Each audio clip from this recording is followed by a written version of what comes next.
Molucas atau Moluccan memiliki nama asli Jazirah Al-Mulk yang artinya kumpulan kerajaan-kerajaan kecil. Dahulu wilayah kekuasaan kerajaan-kerajaan tersebut membentang luas hingga ke Pulau Banda. Orang Belanda menyebutnya sebagai the three golden from the east atau tiga emas dari timur yang mencangkup Ambon, Ternate, dan Banda.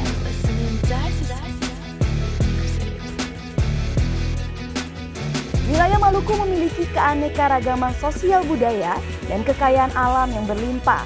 Ternate salah satunya. Wilayah yang dahulu pernah menjadi lambang kejayaan masa lalu bagi bangsa Indonesia.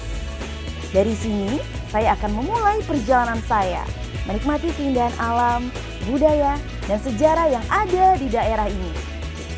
Halo pemirsa, senang sekali saya Nisha Sylvia dapat menjumpai Anda dalam program Jendela Dunia. Dan dalam episode Jejak Rempah-Rempah di Maluku kali ini, Nisha sudah berada di salah satu kota tercantik di Indonesia yang terletak di lereng Gunung Gamalama. Ayo, kira-kira ada yang bisa nebak nggak nih Nisha ada di mana? Ya, Nisha berada di kota Ternate. Dan di Pantai Tobololo ini, Nisha akan memulai ekspedisi menelusuri Jendela Dunia. Buka mata selebar dunia.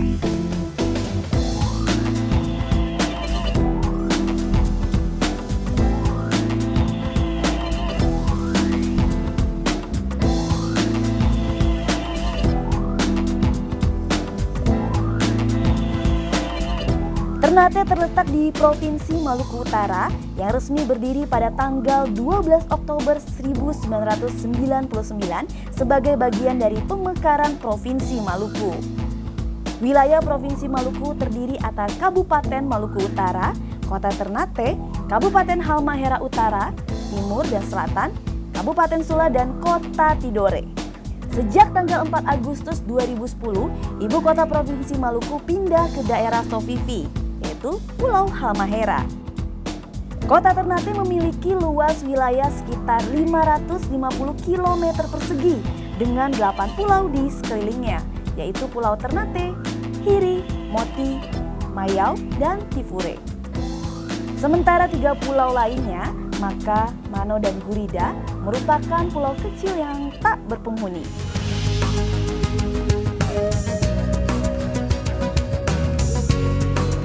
Sebenarnya Pulau Ternate merupakan bagian atas dari gunung yang muncul dari bawah laut.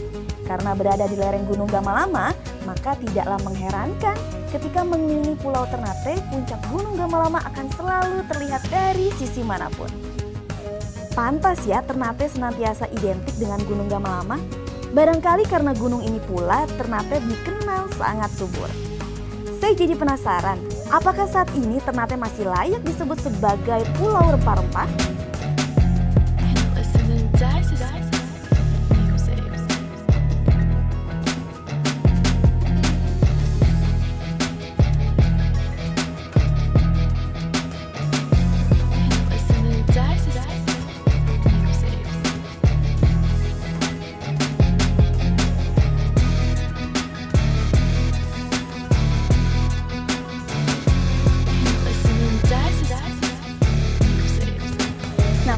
Saya petik ini namanya buah pala, dan buah pala kalau sudah matang akan terbelah dengan sendirinya, dan bagian yang merah ini nih disebut dengan puli. Dan ini merupakan salah satu rempah-rempah yang ada di kota Ternate yang menjadi komoditas andalan bagi wilayah ini. Dan ini merupakan salah satu alasan mengapa bangsa-bangsa Eropa berdatangan ke wilayah ini untuk menguasai kekayaan alam yang ada.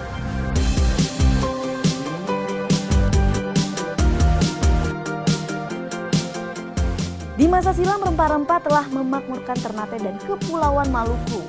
Jauh sebelum kedatangan bangsa asing, rakyat Ternate telah piawai mengelola negerinya sendiri.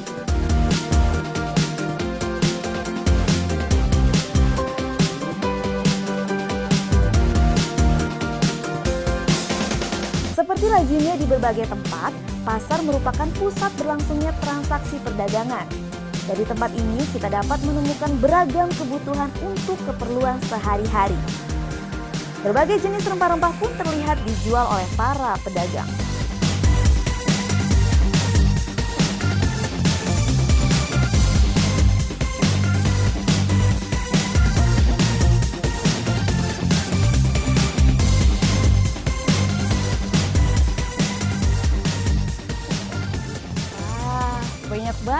tuang puli palanya. Nah kalau yang ini? Cengkeh. Sama-sama wangi ya Bang ya? Nah pemirsa, berkat perdagangan rempah-rempah, Ternate menikmati hasil pertumbuhan ekonomi yang meningkat. Dan untuk melakukan hegemoninya di Maluku, akhirnya Ternate ini melakukan ekspansi. Dan hal inilah yang menimbulkan antipati dan kecemburuan terhadap kerajaan-kerajaan lain yang berada di Maluku sehingga menimbulkan terjadinya konflik perang. Makasih ya Bang.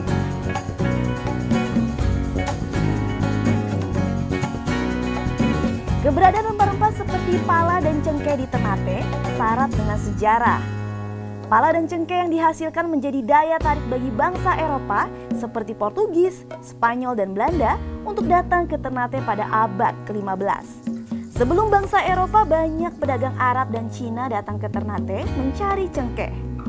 Begitu juga dengan buah pala yang menjadi salah satu rempah-rempah yang menjadi incaran bagi bangsa Eropa.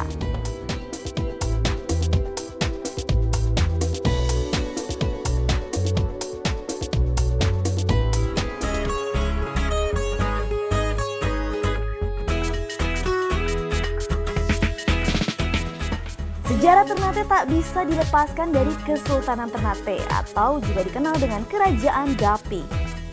Kesultanan ini merupakan salah satu dari 4 kerajaan Islam di Kepulauan Maluku. Saya berkesempatan untuk berkunjung dan masuk ke dalam bangunan Kedaton yang merupakan salah satu kerajaan tertua di Nusantara ini.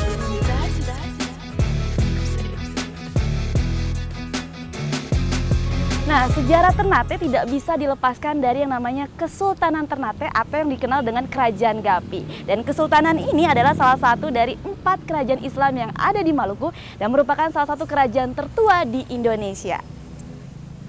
Nah, sekarang nih saya sudah berada di depan dari Keraton Kesultanan Ternate dan di dalamnya ada yang namanya Museum Memorial Kesultanan Ternate. Seperti apa ya? Ikuti saya yuk!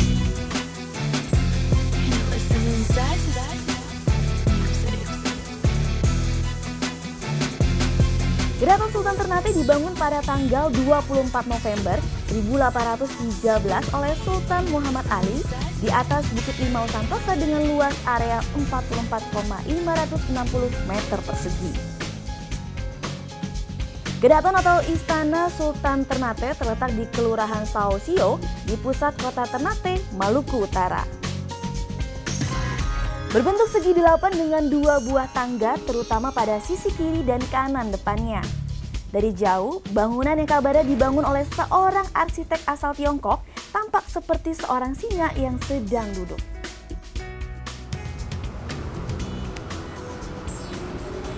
Assalamualaikum Bapak, saya Nesya dari TVRI. Boleh saya masuk lihat ke dalam? Silakan.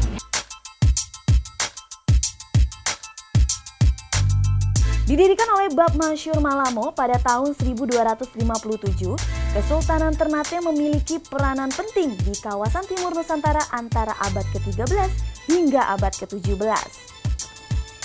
Kesultanan Ternate menikmati kegemilangan di paruh abad ke-16 berkat perdagangan rempah-rempah dan kekuatan militernya.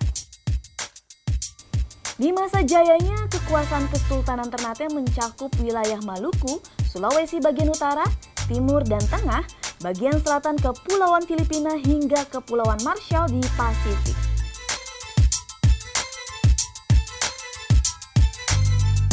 Di masa pemerintahan Sultan Bayanullah, Ternate semakin berkembang. Di masa ini pula datang orang Eropa pertama di Maluku, Ludwig de Bartolomeo. Tahun 1512, Portugal untuk pertama kalinya menginjakan kaki di Ternate di bawah pimpinan Francisco Serrao.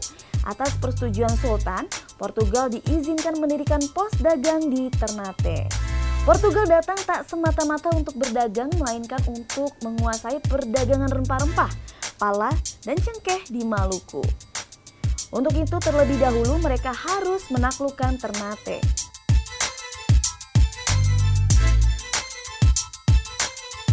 Di dalam Kedaton terdapat museum yang menyimpan banyak barang-barang peninggalan milik Kesultanan yang bernilai sejarah seperti mahkota, Al-Quran tertua di Indonesia yang dibuat dengan tulisan tangan, serta berbagai jenis peralatan perang.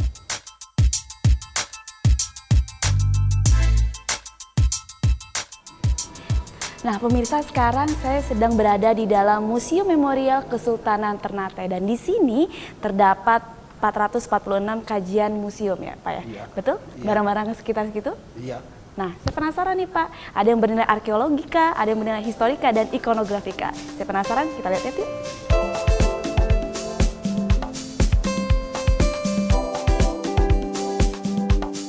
Koleksi yang disimpan di Museum Kedaton tergolong cukup banyak, mulai dari benda arkeologi, geologi, sejarah, etnografi, seni rupa, filologi, teknologi, heraldik, dan keramik. Untuk melihat koleksi tersebut, Anda tidak perlu membayar biaya tiket masuk alias gratis.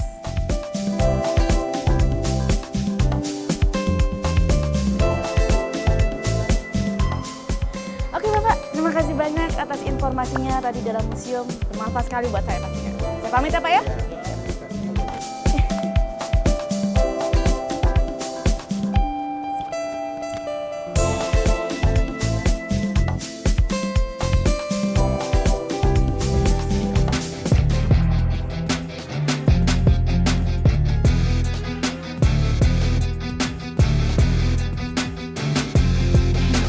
Di Ternate ada banyak benteng-benteng tua yang dibangun oleh bangsa-bangsa Eropa.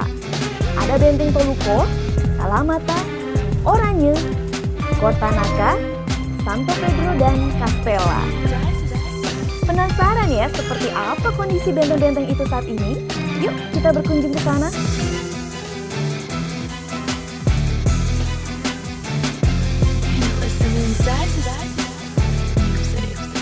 Ya, benteng Kalamata ini dibangun oleh Pigafetta dari Portugis pada tahun 1540 untuk menghindari serangan Rum Tidore. Dan benteng ini sempat direnovasi oleh Pieter Both dari Belanda pada tahun 1609. Dan walaupun dibangun oleh bangsa Portugis, tetapi benteng ini sempat diduduki oleh bangsa Spanyol dan Belanda. Nah, biar nggak penasaran pemirsa, kita simak ke dalam yuk situasi dalam benteng Kalamata ini. Yuk!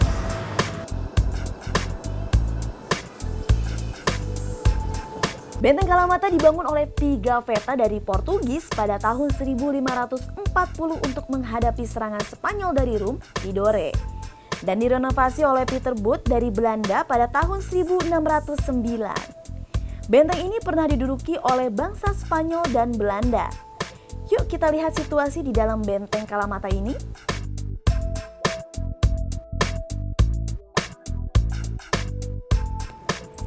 Wah, kebetulan ada Pak Rinto tuh. Halo. Halo Pak Rinto, iya. apa kabar nih? Baik ya. Kebetulan ada Pak Rinto, saya pengen nanya-nanya soal benteng Kalamata ini, boleh? Iya, boleh, sangat boleh. Nah, saya penasaran nih sama benteng Kalamata ini. Sebenarnya nama Kalamata ini diambil dari mana sih Pak Rinto? Sebenarnya gini Mbak Anissa, kalau Kalamata itu adalah nama seorang pangeran yang meninggalnya itu di Sulawesi Selatan, di Makassar tepatnya. Sehingga untuk mengabadikan nama sang pangeran tersebut, salah satu pangeran di Kesultanan Ternate, maka diberi nama Benteng Kalamata. Tapi sebenarnya bukan itu namanya. Ada banyak sebutan sih, ada yang disebut Kalamata, ada yang disebut Benteng Santa Lucia, dan seperti itu. Tapi lebih dikenal umum oleh masyarakat dalam sebutan Benteng Kalamata namanya. Tak seperti benteng-benteng yang lain, benteng ini selain disebut dengan Benteng Santa Lucia atau kayu merah, karena lokasinya juga disebut sebagai Benteng Kalamata, yang merupakan nama salah seorang pangeran dari Kerajaan Ternate. Nah, kalau fungsi dari Benteng Kalamata tersebut sendiri, selain sebagai fungsi pertahanan, sebagai apa lagi nih Pak Rinto? Karena ini adalah salah satu bentuk upaya untuk menghalau musuh dari luar, khususnya yang masuk ke Ternate, sehingga pembangunannya pun di pesisir atau di tepi pantai. Tujuannya adalah untuk membentengi Ternate dari serangan dari luar, terutama yang bersekutu dengan Tidore. Yaitu Spanyol. Meskipun dalam perkembangannya beralih fungsi ketika ada Belanda memfungsikannya sebagai gudang senjata dan rempah dan lain-lain, itu selalu terjadi dalam dinamika sejarahnya. Benteng Kalamata berada di garis pantai dan bagian belakang benteng kita bisa menyaksikan Pulau Tidore dan Maitara. Tapi benteng Kalamata ini cukup unik ya karena diapit oleh Gunung Gamalama, terus ada Gunung Tidore, ada Gunung Maitara juga. Iya. Letaknya cukup strategis gitu ya. Sebenarnya letak strategisnya ini karena ditunjang oleh panorama keindahan alam sekitar. Seperti kita dapat menyaksikan ada Gunung Tidore yang tinggi menjulang dan begitu pula Gunung Gamalama. Coba nanti kita bisa lihat ke sana? Ya, ayo kita lihat sumur yang ada di bawah itu. Ya.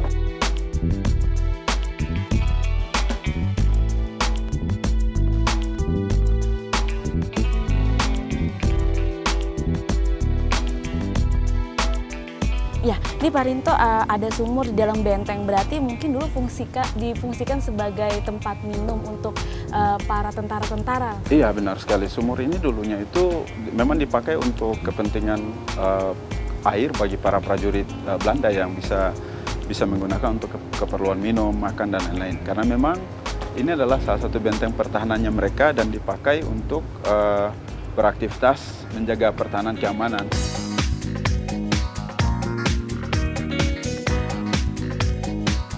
Sekarang kita akan berpindah menjelajahi benteng selanjutnya, yaitu Benteng Toluco.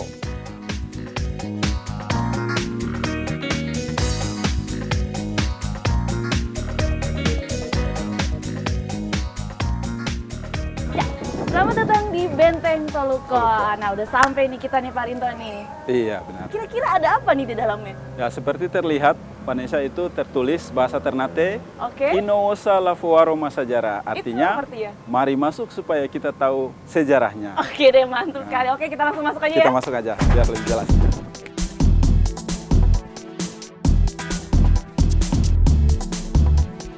Benteng peninggalan Portugis ini terletak di Kelurahan Sangaji, Kecamatan Ternate Utara.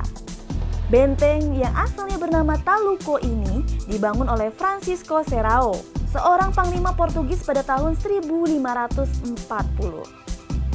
Pada tahun 1610, benteng ini dikuasai Belanda dan dijadikan sebagai tempat bertahan dari gempuran Spanyol. Nah, saya penasaran nih, sebenarnya nama Benteng Toluco sendiri punya arti tersendiri nggak sih? Iya, nama Benteng Toluco itu biasanya disebut Toluco. Ada satu orang sultan yang pernah tinggal atau tempati ini benteng pada tahun 1661 dan namanya itu adalah Sultan Mandarsah. Biasanya masyarakat tidak mengenal Sultan Mandarsah tapi Sultan Toluco.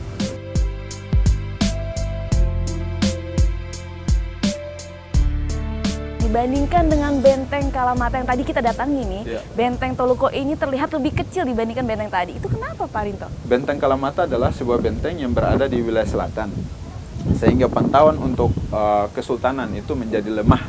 Makanya prioritas untuk pengamanan itu semakin besar dan pengamanannya itu dilakukan sepenuhnya oleh kolonial, yaitu Portugis pada saat itu.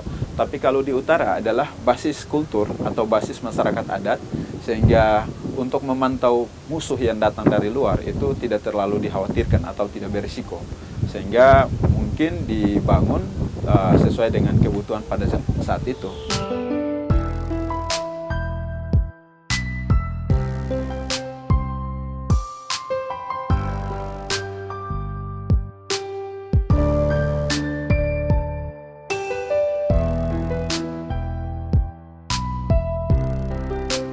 Puas berjalan-jalan ke benteng-benteng di sekitar Ternate, kini saatnya saya menikmati keindahan pantai Sulamadaha di Ternate. Tapi perut udah lapar nih, kita cari makan yuk. Ada makanan khas apa ya di kota ini? Let's find out.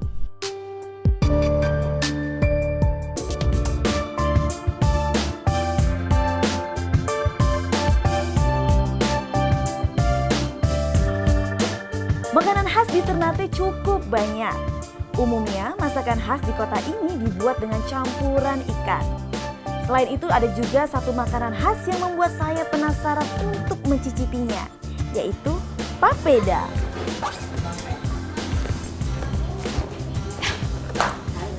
Halo. Ya, mau makan apa? Bu, di sini menu andalan yang jadi ciri khas makanannya Iya. apa? Di sini makanan utamanya popeda Papeda, sama gohu ikan. gohu ikan sama papeda Iya, ya. papeda. Ah, boleh deh Itu Bu, menu saya mesen ini. utamanya. Mesen ini. Iya, Tapi saya boleh boleh. nggak ikut cara bikinnya? Saya pengen tahu. Boleh? Ya, Boleh ya? mau lihat? Boleh. Ayo. Yuk.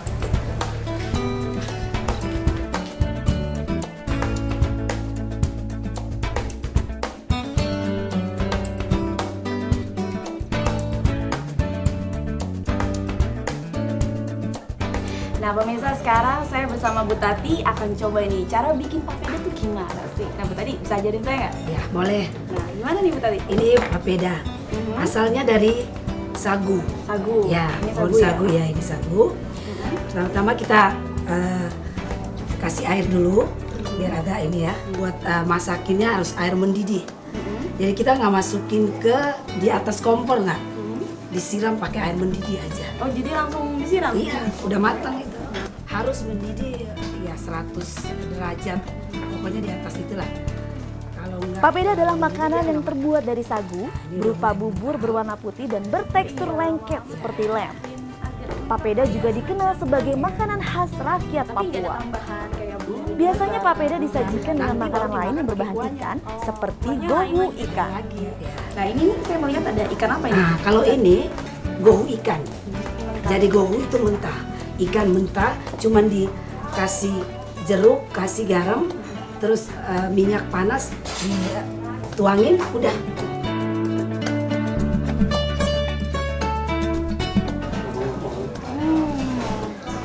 Enak banget Bu, nih gurih banget. Terus rasanya tuh nggak kerasa kayak ikan masih mentah sebenarnya.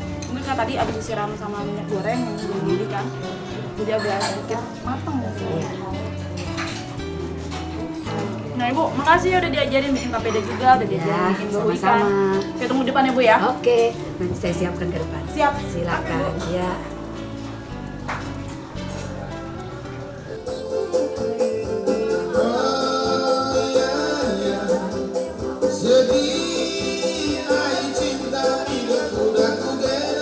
Salah satu yang menarik di sini adalah sambil menikmati makan siang, kita juga menikmati iringan musik dan lagu-lagu khas Maluku. Jadi sebenarnya agak lengket ya, jadi kita makannya tuh nggak bisa dikunyah pemirsa, jadi langsung telan. Kalau dikunyah mungkin nempel-nempel di gigi ya, jadi agak susah nanti kita makannya. Setelah bisa. Saya kebiasaan ngunyah.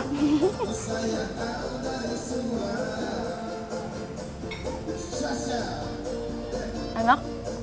Rasanya kayak jadi pecel kalau di Jawa. Rasanya kayak pecel karena mungkin sambal kacangnya. Akhirnya Bu Tati kenyang juga nih makannya. Gimana rasanya? Enak banget. Enak? Puas, puas. Oke, sekarang kita udah makan. Hah? Gimana kalau kita nyanyi-nyanyi? Oke, Ayo, berdua. boleh. Siap kita duet ya. Ya.